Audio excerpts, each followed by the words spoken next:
Kính chào quý vị, chúng ta đang quay trở lại với bản tin quốc tế sáng trên kênh FBNC. Bản tin ngày hôm nay, 15 tháng 7 sẽ gồm những thông tin nổi bật như sau. Căng thẳng tiếp tục sục sôi ở eo biển Đài Loan khi chiến đấu cơ Trung Quốc nhất định không buông tha cho vùng IZ của hòn đảo. Ý đồ của việc này là gì? Mặt khác, Nhật Trung bùng nổ cuộc khẩu chiến về vấn đề an ninh và chủ quyền Đài Loan. Một khu vực khác cũng phải dậy sóng trước các động thái của Bắc Kinh, đó chính là Biển Đông. Philippines cho biết đang điều tra về báo cáo hàng trăm tàu Trung Quốc gây ô nhiễm, đe dọa san hô và thủy sản ở vùng biển chiến lược. Trong khi đó, Mỹ cam kết cùng ASEAN chống lại các hành động cưỡng ép bắt nạt của Trung Quốc. Một số tin nóng khác, Thượng nghị sĩ Bolton nghi ngờ Hải quân Mỹ khó đương đầu với Trung Quốc. Nga sắp tung ra tổ hợp phòng không rộng lửa S-500 có khả năng tiêu diệt F-35 của Mỹ. Sếp tình báo Anh cảnh báo mối đe dọa từ điệp viên Nga-Trung. Tổng thống Biden chỉ trích những lời dối trá nghiêm trọng của người tiền nhiệm Donald Trump. Tất cả sẽ được cập nhật trong bản tin quốc tế ngay sau đây. Kính thưa quý vị, hai máy bay quân sự Trung Quốc là xâm phạm vùng nhận dạng phòng không ADIZ của Đài Loan trong ngày 13 tháng 7, đánh dấu lần áp sát thứ 7 trong tháng này. Cụ thể, hai máy bay trinh sát Thiểm Tây Y-8 cùng tiến vào góc Tây Nam ADIZ của Đài Loan, khiến cho cơ quan quốc phòng hòn đảo phải triển khai các biện pháp phòng thủ. Trước đó, thì Trung Quốc điều chiến đấu cơ răn đe Đài Loan trong các ngày 2, 3, 4, 7, 8, 12 và 13, gồm các biến thể máy bay tác chiến điện tử, máy bay săn ngầm và máy bay trinh sát. Trung Quốc liên tục điều chiến đấu cơ áp sát Đài Loan nhằm thực hiện chiến thuật vùng xám, đồng thời kiểm tra xem hệ thống phòng thủ Đài Loan có luôn ở trong trạng thái vững chắc hay không. Trong thời gian tới, có thể Đài Loan phải chống đỡ thêm các máy bay không người lái vũ trang từ bên kia eo biển. Thưa quý vị, trong sách trắng quốc phòng được công bố hôm thứ Ba, Nhật Bản bày tỏ quan ngại về sự trỗi dậy mạnh mẽ của Trung Quốc về kinh tế, công nghệ và quân sự. Tokyo cho rằng trong khi Mỹ-Trung vẫn đang so kè gay gắt để giành sức ảnh hưởng ở khu vực, cán cân sức mạnh dường như đang nghiêng về phía Bắc Kinh. Vấn đề eo biển Đài Loan cũng trở nên căng thẳng và ảnh hưởng đến an ninh quốc gia Nhật Bản. Đáp lại những khẳng định nói trên, Trung Quốc phủ nhận cho rằng Tokyo đã tuyên bố sai lầm và vô trách nhiệm. Có thể thấy một cuộc khẩu chiến đã bùng nổ giữa hai bên Nhật-Trung. Cụ thể, sách trắng quốc phòng Nhật Bản đã nói rõ Trung Quốc là mối lo ngại lớn nhất về an ninh. Khi nhắc đến cuộc đối đầu Mỹ-Trung, Tokyo nhận định sự cạnh tranh trong lĩnh vực công nghệ thậm chí đang trở nên gay gắt hơn. Còn trong phần đề cập Đài Loan, báo cáo quốc phòng của Nhật cho biết chúng ta cần phải chú ý nhiều hơn đến vấn đề này bởi nguy cơ khủng hoảng đang gia tăng hơn bao giờ hết. Việc Trung Quốc gần đây tăng cường hoạt động quân sự quanh eo biển đã khiến cho Nhật Bản phải cảnh giác bởi Đài Loan cách không xa chuỗi đảo Okinawa của xứ sở mặt trời mọc. Cơ quan ngoại giao Đài Loan đã cảm ơn Nhật Bản vì đã lên tiếng ủng hộ, xem trọng việc duy trì an ninh và ổn định ở eo biển. Ngược lại thì Trung Quốc chỉ trích Nhật Bản gay gắt, cho biết các hoạt động quân sự của nước này là phục vụ mục đích quốc phòng thông thường. Người phát ngôn Triệu Lập Kiên của Bộ Ngoại giao Trung Quốc nhấn mạnh, tuyên bố của Nhật là sai lầm, vô trách nhiệm. Trung Quốc bày tỏ sự bất bình và phản đối mạnh mẽ. Gần đây thì các lãnh đạo hai nước Nhật-Trung đã nhắc nhiều về Đài Loan. Trong sự kiện kỷ niệm ngày 1 tháng 7, Chủ tịch Trung Quốc Tập Cận Bình đã gọi việc thống nhất Đài Loan là không thể tránh khỏi và khẳng định sẽ dập nát mọi nỗ lực đòi độc lập của hòn đảo. Trong khi đó, Phó Thủ tướng Nhật Bản Taro Aso vào đầu tháng 7 phát biểu, quân đội Nhật Bản nên hợp tác với Mỹ bảo vệ Đài Loan trước đòn tấn công từ bên kia eo biển. Ông Aso sau đó thể hiện thái độ ôn hòa hơn, nói rằng vấn đề Đài Loan nên được giải quyết thông qua đối thoại. Phía Bắc Kinh đã rất tức giận với những phát ngôn của Phó Thủ tướng Nhật Bản. Thời báo Hoàn Cầu còn có bài viết khinh thường sức mạnh quân sự của Nhật, nói rằng nếu như Tokyo can thiệp vào vấn đề Đài Loan chính là hành động tự đào mồ cho mình. Bộ Quốc phòng Philippines hôm 13 tháng 7 đã yêu cầu quân đội nhanh chóng điều tra một báo cáo của công ty công nghệ Mỹ về việc hàng trăm tàu Trung Quốc gây ô nhiễm trên Biển Đông. Cụ thể, trong thông cáo ngày 13 tháng 7, Bộ trưởng Quốc phòng Philippines Delfin Lorenzana cho biết chúng tôi đang tiến hành điều tra xác minh về khu vực được báo cáo về tình trạng ô nhiễm. Hành động vô trách nhiệm này nếu thật sự xảy ra thì đúng là gây tổn hại nghiêm trọng đến hệ sinh thái biển. Ông Lorenzana nói thêm, dù có tranh chấp và xung đột lợi ích tại Biển Đông, tất cả quốc gia trong khu vực phải có trách nhiệm quản lý tài nguyên và môi trường. Các động thái của Bộ trưởng Lorenzana là nhằm phản ứng với tuyên bố của hãng công nghệ Singularity đặt trụ sở tại Mỹ. Ảnh vệ tinh chụp trong 5 năm của công ty này cho thấy hàng trăm tàu cá Trung Quốc đã xả thải trực tiếp xuống cụm Sinh Tồn thuộc quần đảo Trường Sa của Việt Nam, gây ra sự bùng nổ của tảo, làm hư hại các rạn san hô và đe dọa các loại cá. Trong một diễn đàn tổ chức vào hôm 12 tháng 7, bà Liz Der, đồng sáng lập kiêm CEO của Singularity cho biết mức độ ô nhiễm lớn đến nỗi có thể nhìn thấy từ không gian. Đại sứ Trung Quốc tại Manila chưa đưa ra bình luận về những báo cáo của công ty Mỹ. Mặt khác, vụ việc mới đây cho thấy Philippines ngày càng có thái độ cứng rắn hơn đối với hoạt động trên biển của Trung Quốc. Manila những tháng gần đây đã tố cáo đội tàu Trung Quốc giang hàng trên Biển Đông với các hoạt động đáng ngờ. Ngoại trưởng Mỹ Antony Blinken ngày 14 tháng 7 đã có cuộc gặp trực tuyến với ngoại trưởng các nước ASEAN. Trong sự kiện này, Mỹ và ASEAN đã cam kết tiếp tục xây dựng quan hệ đối tác chiến lược. Đồng thời, Ngoại trưởng Blinken nhấn mạnh Mỹ bác bỏ các yêu sách hàng hải phi pháp của Trung Quốc ở Biển Đông. Cuộc họp trực tuyến ngày 14 tháng 7 là hội nghị ngoại trưởng đầu tiên giữa Mỹ và ASEAN kể từ khi chính quyền ông Biden tiếp quản Nhà Trắng. Theo Reuters, sự kiện diễn ra trong bối cảnh đã có nhiều lo ngại Washington chưa quan tâm đúng mức về ngoại giao và các vấn đề khác ở khu vực Đông Nam Á, vốn có vai trò ngày càng quan trọng trong chính sách an ninh của Mỹ, nhằm kìm hãm sự gia tăng sức ảnh hưởng của Trung Quốc. Trong cuộc họp, Ngoại trưởng Blinken nhấn mạnh Mỹ bác bỏ các yêu sách hàng hải phi pháp của Trung Quốc ở Biển Đông, khẳng định Washington sẽ sát cánh cùng các đối tác và đồng minh chống lại những hành động cưỡng ép của Bắc Kinh ở khu vực. Trước đó, ngày 11 tháng 7, Ngoại trưởng Mỹ cũng tuyên bố không có nơi nào mà trật tự hàng hải dựa trên luật pháp lại bị đe dọa như ở Biển Đông. Ông Blinken cáo buộc Trung Quốc cưỡng ép, đe dọa các nước ven biển ở Đông Nam Á. Từ lâu, quân đội Mỹ đã hứng chịu chỉ trích từ các nhà lập pháp. Gần đây nhất, thì Thượng nghị sĩ Cộng hòa Tom Cotton cũng cho rằng Hải quân Mỹ đang đánh mất nhuệ khí, không có tinh thần sẵn sàng chiến đấu và chiến thắng các mối đe dọa, ví dụ như từ Trung Quốc. Trong cuộc phỏng vấn với Fox News ngày 13 tháng 7, Thượng nghị sĩ Cộng hòa Cotton bày tỏ nghi ngờ Hải quân Mỹ có lẽ không đủ sức đánh bại Trung Quốc. Ông Cotton cho rằng, rõ ràng Hải quân Mỹ đã được tổ chức quy mô lớn và phức tạp, nhưng lại thiếu đi điều quan trọng nhất là tinh thần sẵn sàng chiến đấu và chiến thắng Hải quân Trung Quốc.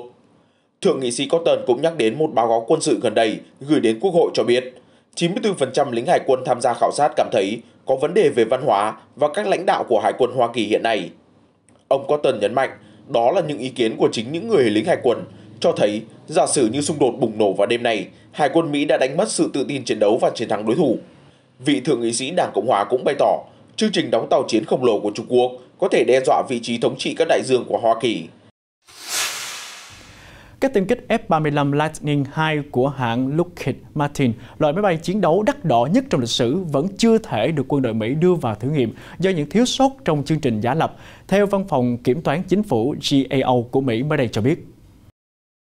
Báo cáo của cơ quan Mỹ GAO công bố hôm 13 tháng 7 cho biết, chương trình F-35 vẫn chưa hoàn tất các bài thử nghiệm về vận hành loại tiêm kích này nhằm đảm bảo chúng có đủ khả năng chiến đấu cần thiết.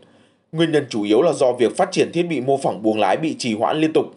Hồi tháng 8 năm ngoái, chương trình F-35 của Mỹ đã xác định rõ thiết bị mô phỏng buồng lái không thể thể hiện đầy đủ khả năng của tiêm kích F-35, vì vậy cần phải cải tiến trước khi đưa vào các cuộc thử nghiệm tiếp theo. Cũng theo báo cáo của cơ quan GAO, mặc dù chương trình phát triển F-35 đã gần 20 năm tuổi, nhưng không quân Mỹ và các nhà sản xuất vẫn chưa thể giải quyết hết các lỗi thiết kế và không đáp ứng được các yêu cầu về bảo dưỡng và xuất kích.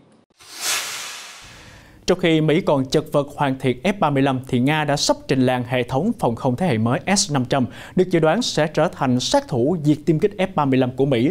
Tướng không quân Nga Sergei Babakov cho biết S-500 được phát triển như một hệ thống phòng không thế hệ hoàn toàn mới, có khả năng bắn hạ tất cả các tên lửa đạn đạo tầm trung lẫn máy bay siêu thanh và UAV vũ trang của kẻ thù.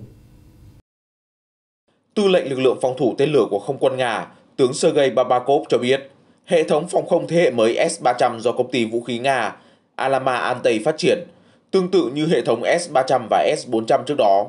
Tổ hợp dòng lửa S-500 cũng vừa tiến hành suôn sẻ hàng loạt bài thử nghiệm, bao gồm cả phóng tên lửa chiến đấu. Tướng Babakov nói thêm, S-500 được phát triển như một hệ thống phòng không thế hệ hoàn toàn mới, có thể đánh chặn tên lửa đạn đạo tầm trung và nếu cần thì có thể bắn hạ luôn cả tên lửa đạn đạo liên lục địa ở giai đoạn cuối của hành trình bay. Tướng Babakov nhấn mạnh, S-500 có khả năng phá hủy các vũ khí siêu thanh ở tất cả biến thể, bao gồm mục tiêu ở tầm không gian. Điều đó khiến chúng tôi có thể tự tin nói rằng hệ thống này vô cùng độc đáo. Theo truyền thông Nga, S-500 có thể tấn công tên lửa đạn đạo thù địch ở khoảng cách lên tới 600 km và máy bay ở khoảng cách 500 km. Các chuyên gia quân sự còn cho rằng hệ thống S-500 là mối đe dọa lớn nhất đối với các tiêm kích tàng hình thế hệ thứ 5 của Mỹ, được mệnh danh là sát thủ diệt tiêm kích F-35.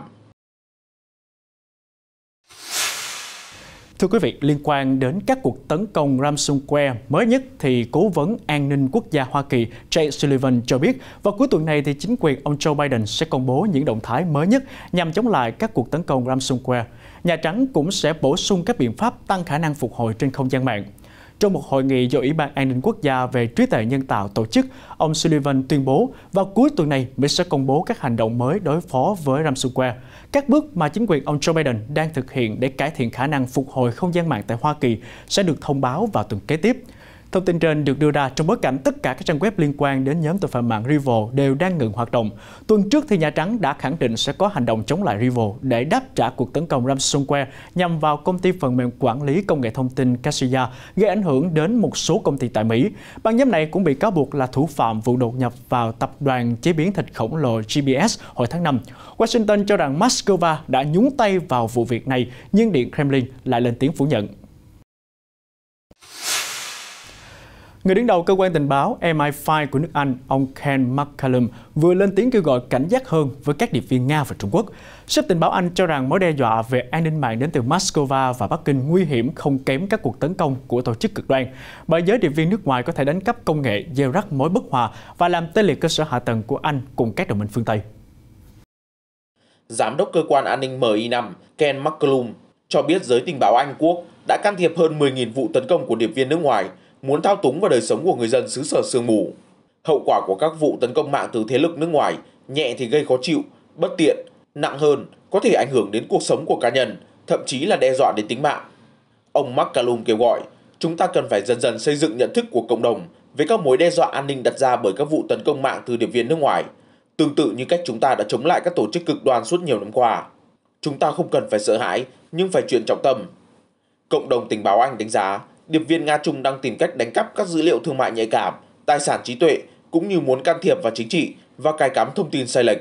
Đáp lại, Bắc Kinh và Moscow đều khẳng định phương Tây luôn có tâm lý sợ Trung Quốc và sợ Nga. Hai nước này khẳng định không can thiệp vào công việc chính trị ở phương Tây, không đánh cắp công nghệ, tấn công mạng hay những cáo buộc khác. Thưa quý vị, mới đây, Tư lệnh Chiến lược Hoa Kỳ và Bộ trưởng Quốc phòng của Hàn Quốc đã có cuộc gặp thảo luận về tình hình an ninh khu vực cũng như kêu gọi mối hợp tác song phương nhằm đưa ra các đòn răn đe đối với Triều Tiên. Cuộc gặp diễn ra tại Seoul trong khuôn khổ chuyến công du nước ngoài đầu tiên của Tư lệnh Chiến lược Hoa Kỳ Jack Reed kể từ khi ông nhậm chức vào tháng 11 của năm 2019. Ông đã đến thăm Nhật Bản trước khi bà đến Hàn Quốc. Và trong buổi gặp mặt, hai nhà lãnh đạo đã thảo luận về tình hình an ninh khu vực. Bộ trưởng Quốc phòng Suk Kim Chi Suk-wood đã nhấn mạnh tầm quan trọng của việc hợp tác chặt chẽ giữa hai nước Mỹ-Hàn trong việc ngăn chặn các mối đe dọa hạt nhân và tên lửa từ phía Triều Tiên. Ông cũng yêu cầu Bộ Tư lệnh Chiến lược Mỹ đóng vai trò tích cực trong quá trình hợp tác quân sự song phương. Trước cuộc gặp với Suk, Tư lệnh Richard đã có hội đàm với tướng Won Il-chul, Chủ tịch Hội đồng Tham mưu trưởng Liên quân Hàn Quốc về việc kết hợp thế trận quốc phòng cũng như một số vấn đề quân sự đang căng thẳng hiện nay. Bộ Tư lệnh Chiến lược cho biết ông Richard sẽ có kế hoạch gặp Tổng Tham mưu trưởng Lục quân, Hải quân và Không quân Hàn Quốc để thảo luận về việc đẩy mạnh phát triển các chiến lược răn đe, đồng thời thúc đẩy mối quan hệ giao lưu hợp tác giữa các tổ chức quân sự của hai nước. Bộ Tư lệnh Chiến lược chịu trách nhiệm về bộ 3 hạt nhân của Hoa Kỳ gồm tên lửa đạn đạo, xuyên lục địa, tàu ngầm và máy bay ném bom chiến lược như một biện pháp răn đe chính chống lại bất kỳ cuộc tấn công hạt nhân nào của đối thủ. Chuyển sang những thông tin về Iran. Thưa quý vị, hôm 13 tháng 7 vừa qua, nước Cộng hòa Hồi giáo cho biết đang tổ chức các cuộc đàm phán trao đổi tù nhân với Hoa Kỳ. Nỗ lực này tìm kiếm sự tự do cho công dân Iran bị giam giữ trong các nhà tù ở Mỹ và các quốc gia khác vì vi phạm các biện pháp cấm vận của Nhà Trắng. Trong một cuộc họp báo, thì người phát ngôn chính phủ Iran Ali Rabiei cho biết các cuộc đàm phán về việc trao đổi tù nhân giữa hai quốc gia đang được tiến hành. Vì mục tiêu nhân đạo, quốc gia này sẵn sàng trao đổi tất cả tù nhân chính trị Mỹ để đòi lấy tự do cho các tù nhân Iran đang bị giam giữ trên khắp thế giới theo lệnh của Hoa Kỳ. Hiện thì Washington chưa đưa ra bất kỳ bình luận nào về tuyên bố của Tehran. Hồi tháng 5, Hoa Kỳ đã bác bỏ thông tin do truyền hình nhà nước Iran đăng tải rằng các nước trên thế giới đã đạt được thỏa thuận hoán đổi tù nhân để đổi lấy việc giải phóng 7 tỷ đô la trong quỹ dầu bị đóng băng của Tehran theo lệnh trừng phạt của Hoa Kỳ. Như chúng tôi đã đưa tin, cựu Tổng thống Donald Trump trong các cuộc vận động chính trị gần đây đã liên tục nhắc đến chiến thắng bầu cử của ông bị đánh cắp và rơi vào tay đối thủ dân chủ Joe Biden hồi tháng 11 năm ngoái. Mới đây thì Tổng thống Biden đã lên tiếng đáp trả cho rằng cuộc bầu cử năm 2020 được giám sát vô cùng chặt chẽ, chỉ trích ông Trump đã đưa ra những lời dối trá nghiêm trọng.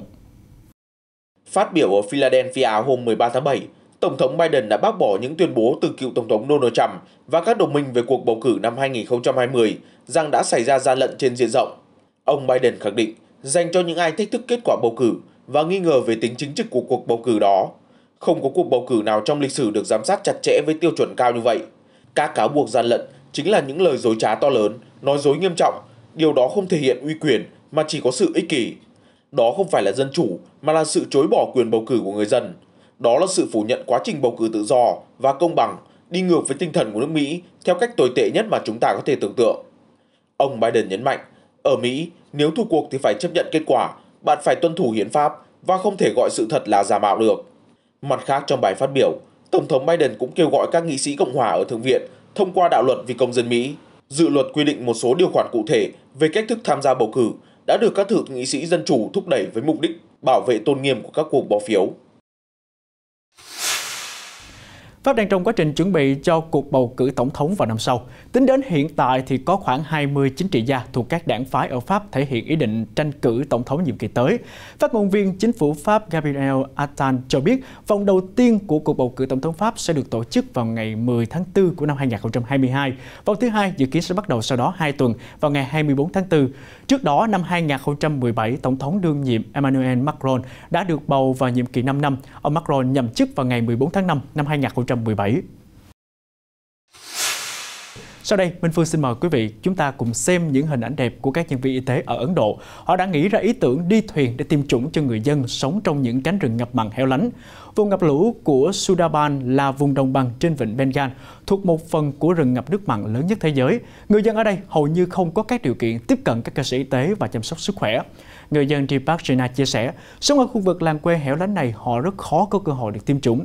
Tuy nhiên, mới đây thì những cư dân này đều đã được tiêm Covishield, một loại vaccine AstraZeneca do Viện Huyết Thanh của Ấn Độ sản xuất tại địa phương. Đây chính là thành quả của chương trình tiêm chủng trên thuyền mà lực lượng y tế Ấn Độ đang triển khai. Bằng sáng kiến tiêm chủng trên thuyền, chúng tôi có thể bắt đầu thực hiện mục tiêu tiếp cận các đối tượng như là người di cư và cả những người dân không thể đến các khu vực tiêm chủng do trở ngại về địa lý. Các nhân viên y tế đang cố gắng tiêm chủng cho nhiều người hơn nữa. Tháng trước, chính phủ Ấn Độ đã khởi động chiến dịch tiêm phòng cho tất cả người trưởng thành với mục tiêu là 950 triệu người sẽ được tiêm đầy đủ vaccine vào cuối năm nay. Tuy nhiên, tốc độ này đã bị chững lại vì tình trạng thiếu vaccine và nhiều rào cản khác. Đến nay thì chỉ 8% trong số đó được tiêm phòng đầy đủ. Quý vị thân mến, hãy cùng với Minh Phương khép lại bản tin ngày hôm nay với hình ảnh những cư dân trong vườn thú ở Moscow, bao gồm gấu trúc và gấu Bắc Cực, được thỏa sức bơi lội dưới dòng nước mát lạnh, trong khi nhiệt độ của thủ đô Nga tăng lên cao bất thường đến 31 độ C. Theo hãng thông tấn Nga RIA, nhiệt độ ban ngày của Moscow được dự báo sẽ tiếp tục lên mức 30 đến 35 độ C trong những ngày tới, phá vỡ kỷ lục nắng nóng kinh hoàng vào các năm 1936, 1951 và 2010. Và tháng trước thì nhiệt độ ở Moscow cũng chạm đến ngưỡng là 34,8 độ C, đánh dấu tháng 6 nóng nhất trong lịch sử 142 năm gần đây. Trước thời tiết thất thường như vậy thì không chỉ con người mà mọi loài vật đều gặp nguy hiểm đến sức khỏe. Vì vậy thì các sở thú đều quan tâm tăng cường chăm sóc cho các con vật, nhất là cho chúng được tắm mát để tránh bị sốc nhiệt. Thông tin vừa rồi cũng kết thúc bản tin quốc tế sáng ngày 15 tháng 7 trên kênh FBNC. Những tin tức mới nhất và nóng nhất xoay quanh vấn đề chính trị, xã hội và đời sống trên toàn cầu sẽ có trong các bản tin quốc tế tiếp theo phát sóng vào lúc 8 giờ sáng hàng ngày trên kênh FBNC. Xin chào tạm biệt và hẹn gặp lại.